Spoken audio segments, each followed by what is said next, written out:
¿Qué tal, experto? Ante la reflexión de la climatización, bienvenido. Esto es Tecniespacio, evidentemente el podcast de Tecniespacio, porque si no puedes vernos, porque de repente tus ocupaciones así te lo prohíben, entonces tienes la oportunidad de escucharnos, escuchar y no perderte la información que siempre estamos tratando de suministrar aquí en Tecniespacio.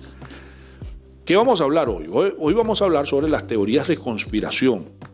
¿Por qué? O sea, eso va a sonar así medio raro, pero detrás de todo esto hay una razón de ser. Resulta que hace unos días atrás, un grupo de técnicos me hablaron sobre una supuesta teoría de conspiración donde se programaba, prácticamente se programaba el daño de partes y piezas de algunos equipos. Algo así como una especie de obsolescencia programada, pero un poco más direccionada. Dentro de esa ruptura que va a tener el equipo en un momento dado, de acuerdo a lo que preestablecen los fabricantes y las marcas, etcétera, está la adhesión de un conjunto de elementos que son innecesarios. Número uno, chaqueta protectora, chaqueta termoacústica, por ejemplo, capacitores desvalorizados o capacitores más grandes o más pequeños con el ánimo de que la bobina se dañe más rápido, entre otras cosas. Más o menos para que tengan una idea, o sea, los motores de ventilador lo hacen con una bobina diferente, la bobina de aluminio, etc. Ahora, ¿qué tanto es cierto y qué tanto es falso con esta teoría de conspiración con respecto a este tema en particular? ¿Realmente hay una teoría de conspiración, hay una obsolescencia programada en equipos de refrigeración y aire acondicionado? Yo creo que sería, en tal caso, el tema a seguir. ¿Okay? Así que escuchen bien, esto se llama Tecniespacio.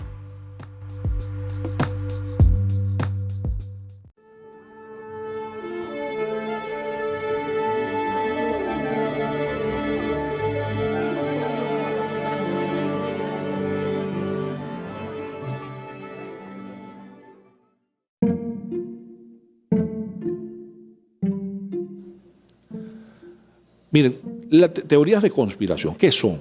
Son maneras de darle, como si quien dice, sentido a algo para tratar de justificar algo o de darle sentido a algo que no tiene sentido o tratar de exculpar alguna responsabilidad que tenemos nosotros o de algún modo tratar de justificar alguna acción que ocurrió y que nosotros no tenemos la más remota idea cómo pasó. Entonces, esa teoría de conspiración en tal sentido le da como una especie de base de realidad. O sea, lo lleva desde lo mágico a lo real, esa teoría. O sea, más o menos por ahí va la cosa. Por ejemplo, de las teorías de conspiración más antiguas que yo he leído, está el hecho de, o no la más antigua, sino más o menos la que ha tenido más connotación o ha sonado más. Está la de las SS en la Segunda Guerra Mundial, que se dice que estaban consiguiéndole objetos mágicos al Führer para que fuese, invencible y todo lo demás. Además de esto, que también muchas de las armas que se supone que hicieron los alemanes en la Segunda Guerra Mundial fueron ingeniería a la inversa. Ellos se supone que consiguieron material alienígena y utilizaron ese material, o utilizaron todo eso que consiguieron para poder llevar adelante su carrera armamentística. Antes de eso, también había una teoría de conspiración que hablaba sobre el tema de los Romanov y todo ese poder que supuestamente le daba Rasputín, porque se supone que Rasputín tenía poderes mágicos, podía ver el futuro y cuantas cosas se te ocurra, además de que también tenía algunos objetos que le daban como un poder especial, una cosa así. Yo lo pongo bastante en duda, porque de lo contrario no hubiese terminado de esa manera Rasputín y tampoco hubiesen los bolcheviques logrado una victoria de esa manera. Aunque también dentro de esa victoria de los bolcheviques hay una teoría de conspiración que dice que no todos los Romanov tuvieron ese fin, ¿okay? Sino que algunos Romanov lograron salvarse de esa situación. Entre ellos estaba Anastasia Romanov, y de ahí, hasta ahí caricaturas de Walt Disney y hay cuantas cosas se te puede ocurrir. Pero esas son parte de las teorías de conspiración. Un poco más hacia acá, yo creo que la teoría más famosa de la Tierra tiene que ver con Roswell, ¿okay? El accidente que se supone que fue una nave espacial, que después dijeron que era un globo meteorológico y cuantas cosas se te ocurre. Hoy, en el 2024, todavía hay personas que insisten que eso sí ocurrió, que fue una nave espacial, que le hicieron ingeniería a la inversa, que sacaron un montón de cosas.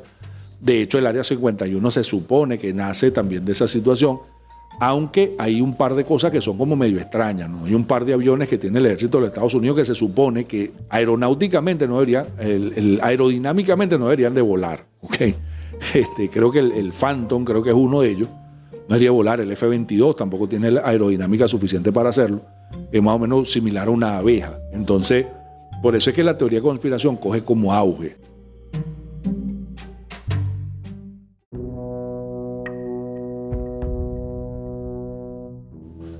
Al encontrar un asidero lógico a una situación ilógica. O sea, ese tema, por ejemplo, de la aeronáutica o de la...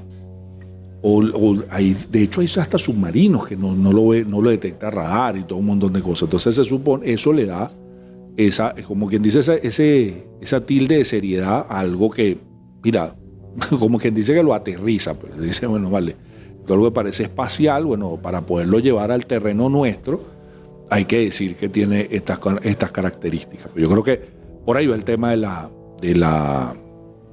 las teorías de conspiración que se van desenvolviendo en lo que es la comunicación diaria de nosotros o lo que son las conversas de nosotros mismos. De hecho, hace poco vi una película que se llama Dejar el mundo atrás, que se supone que uno de los productores, o creo que uno de los productores es Barack Obama.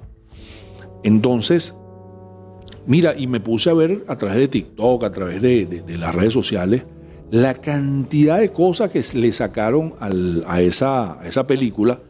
Claro, y algunas tienen hasta sentido, ¿no? Okay, de hecho hay una parte, esto es un poco de spoiler a quien no haya visto la película, si no, pare aquí, vaya, la vea y se devuelve.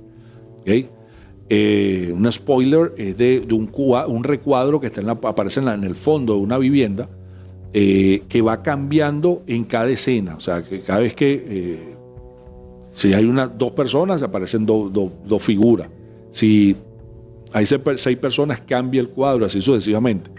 Y de verdad que eso me hizo ver la película un par de veces para tratar de ver si en verdad todas las teorías que están detrás de la película son ciertas, ¿ok? Ciertas, o sea, si aparecen realmente en la película. Y de verdad que se supone que una de las teorías de conspiración más grandes que hay en la actualidad, que sale justamente, creo que de un libro, lo llevan al cine y tal, y de verdad que a mí me gustó la película. Tal vez no es lo que yo me imaginaba, pero sí de verdad que te mantiene en tensión, ¿ok? Pero esa es más o menos una de las más recientes teorías de conspiración que hay hoy.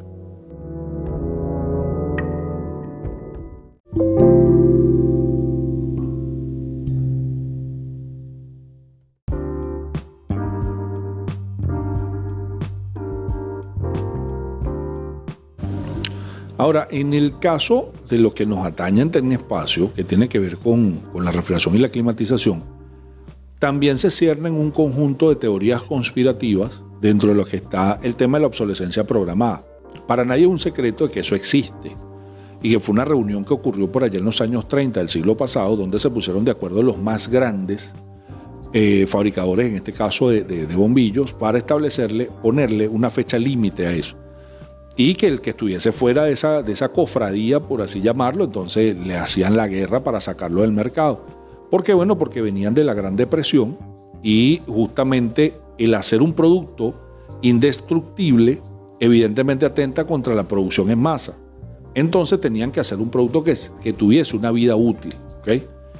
A nivel tecnológico eso ocurre mucho más seguido, porque de hecho tú ves que los celulares, para nombrarte uno, ni hablar de las computadoras, creo que ya la obsolescencia que antes era de 18 meses, ya son obsoletos creo que con 6 meses, ¿eh? Porque ya sale, de hecho los celulares, tú estás saliendo con el celular de la tienda, con el X12, una cosa así, y prendes el teléfono y ves el video del X13, o sea, y el X9 y el X8 ya salen de circulación.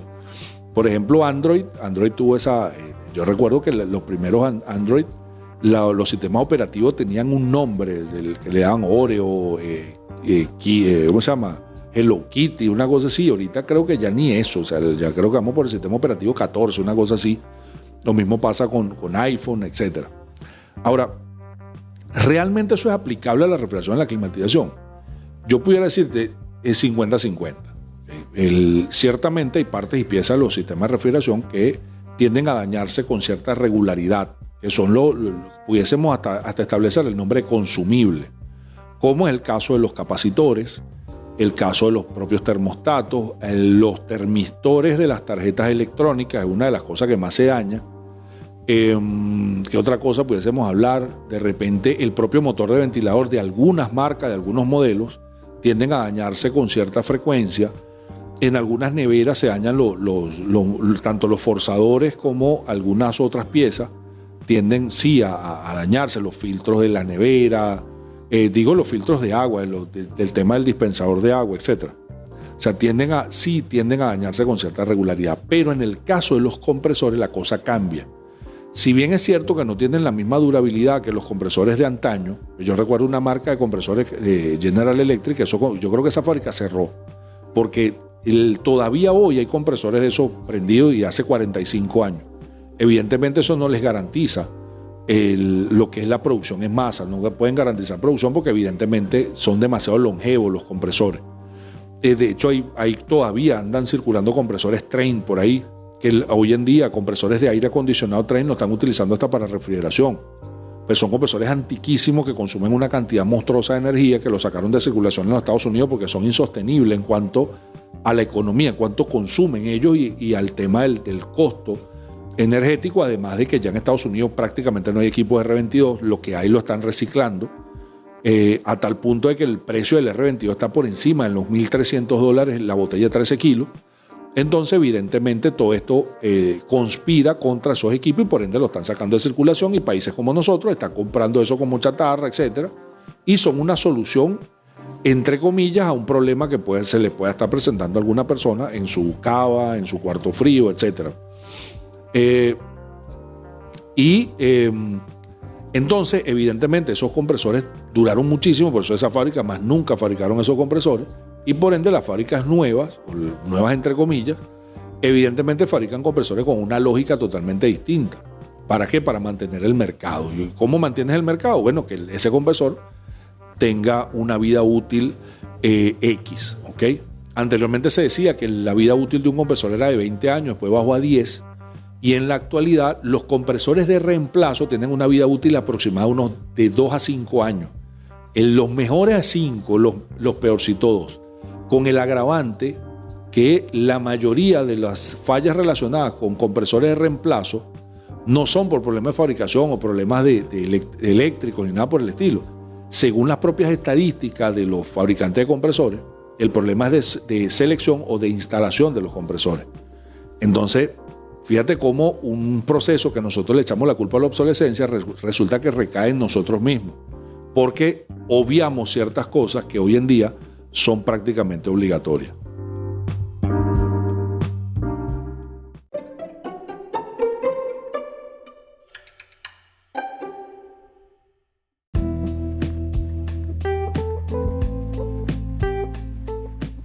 Ahora, que le estén colocando aditamentos para que dure menos, es una situación que es como muy, muy arriesgada hacer esa aseveración. Ahora, y digo, me ofrezco mis disculpas, ¿no? Pues, sí, por lo siguiente.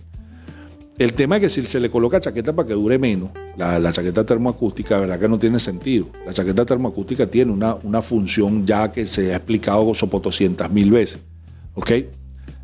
Lo que pasa es que todavía hay personas que siguen con el rezago del tema de la tropicalización de los compresores. Hoy en día eso ya no existe, ya todos los compresores son diseñados para trabajar en cualquier clima. Otro tema que habla sobre la obsolescencia es el tema de las bobinas de aluminio. También se ha explicado lo suficiente. El problema no es que para que dure menos el compresor.